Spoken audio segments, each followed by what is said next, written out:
بسم اللہ الرحمن الرحیم۔ السلام علیکم۔ Welcome to my YouTube channel. میرے چینل پس پردہ میں آپ کو خوش آمدید، حاضر خدمت ہوں ایک نئی کہانی کے ساتھ۔ جس روز میری ڈولی سسرال کے گھر کے صحن میں اتری، میری عمر 18 سال 4.5 مہینے تھی۔ والدین نے مجھے FA سے آگے پڑھنے نہ دیا کیونکہ میری منگنی ہو چکی تھی اور لڑکے والے شادی جلدی کرنا چاہتے تھے۔ پڑھنے کا شوق مار دیا گیا اور میں کالج سے نکل کر سسرال کے گھر آ گئی۔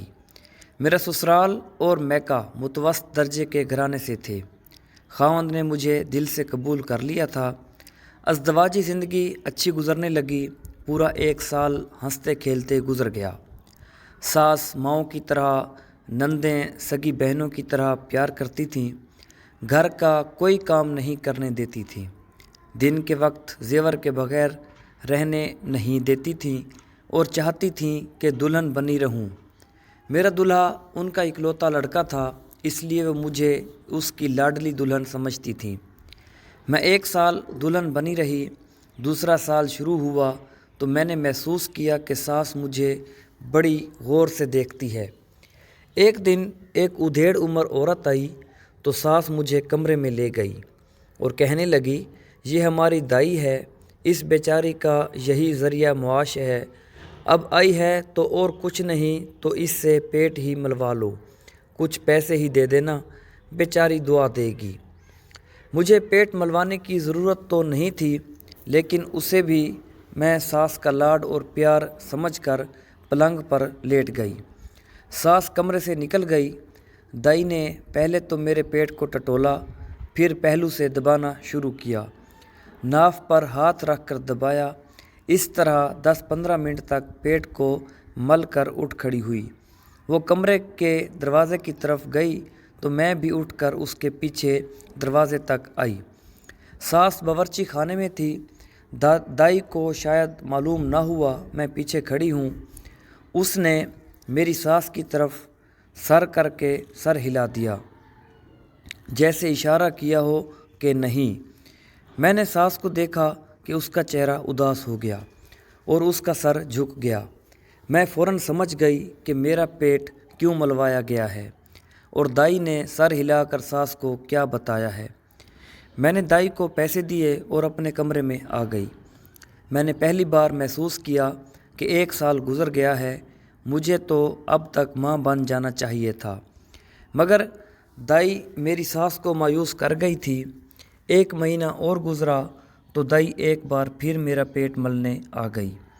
جاتے جاتے سر کے اشارے سے میری ساس کو پہلے سے زیادہ مایوس کر گئی۔ دائی کے اشاروں ہی اشاروں میں 1 سال گزر گیا۔ تیسرا سال شروع ہوا تو ساس مجھے ایک شاہ صاحب کے پاس لے گئی۔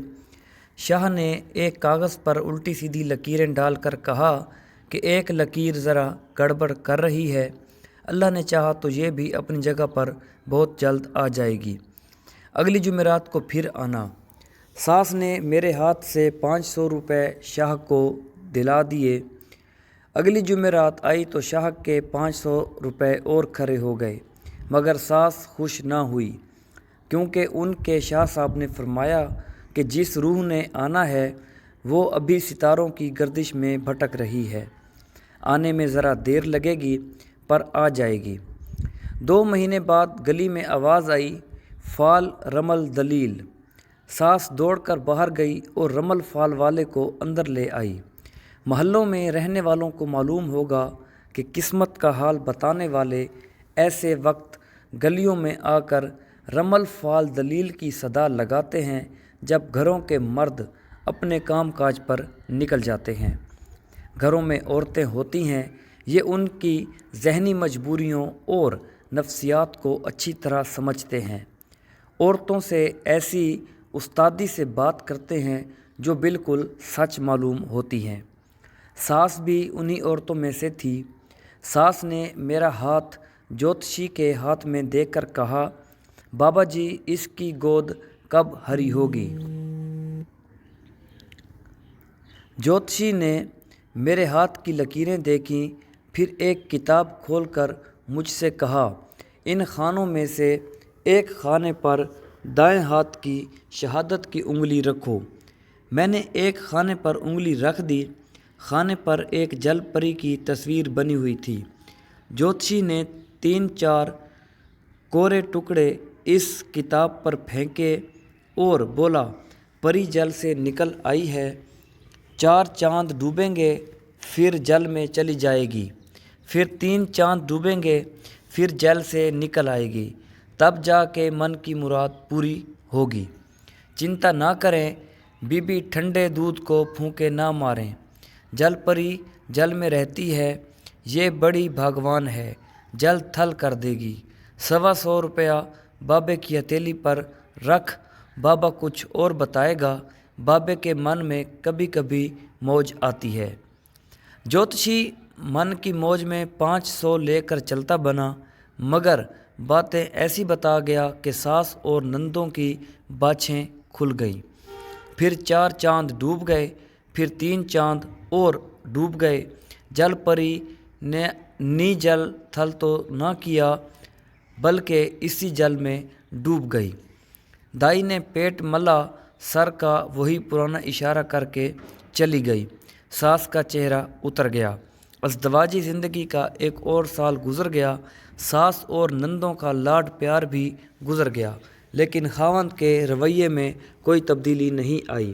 ایک روز وہ مجھے ایک لیڈی ڈاکٹر کے پاس لے گیا۔